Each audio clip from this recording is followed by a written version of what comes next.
Hero ఖచ్చితంగా story వినలేదు. ఎందుకంటే మూవీలో అసలు స్టోరీనే లేదు. లైలా డైరెక్ట్ చేసిన రామ్ నారాయణ్ చాలా బిగినర్ మిస్టేక్స్ చేసినట్టు అనిపించింది. అసలు ఒక్క సీన్ కూడా ఇంట్రెస్టింగ్గా రాసుకోలేదు.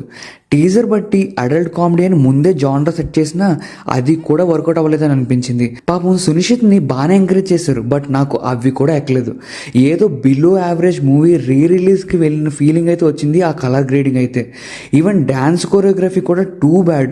డ్యాన్స్ బాగా వేయలేదా లేక ఆ స్టెప్స్ అలా ఉన్నాయి అన్నట్టు అనిపించింది. చాలా ప్లేసెస్లో ఏదో వాళ్ళు మాట్లాడుకుంటున్నారు, మనం ఫోన్స్ చూసుకుందాం అన్నట్టు ఉన్నాయి సీన్స్. ఇంటర్వెల్ సీన్ అయితే టూ మచ్ కుక్డ్. ఒక ప్రాబ్లం వస్తుంది, అమ్మాయిలా మారాలి, దాంతో సిచ్యువేషనల్ కామెడీ అని చెప్పి ఒప్పించినట్టున్నారు, which would have been better if it has nice writing. But ఈ మూవీ రైటింగ్ అండ్ స్టోరీలోనే హెవీగా ఫెయిల్ అయింది. కమీడియన్ని సీరియస్ రోల్లో అండ్ విలన్ని కమీడియన్ రోల్లో యాక్ట్ చేస్తే ఇలానే ఉంటుందేమో. హీరోయిన్ని జస్ట్ గ్లామర్ కోసమే పెట్టారు. How she falls for him అని రివీల్ చేస్తే ఏం బ్రో జోక్ చేస్తున్నావు అని అంటారు. అంత వర్స్ట్గా పడిపోతుంది ఆల్ ఆఫ్ ఎ సడన్.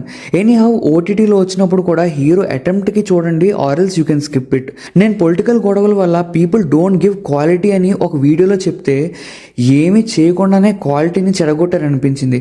కష్టపడి లేడీ గెటప్ వేసేయడం తప్ప ఏది వర్క్ అవ్వలేదు మూవీలో except a couple of adult comedy jokes. A completely uninteresting movie. ఆ రేటింగ్ ఈజ్ 0.5/5. ఇంకోసారి at least story win bro please.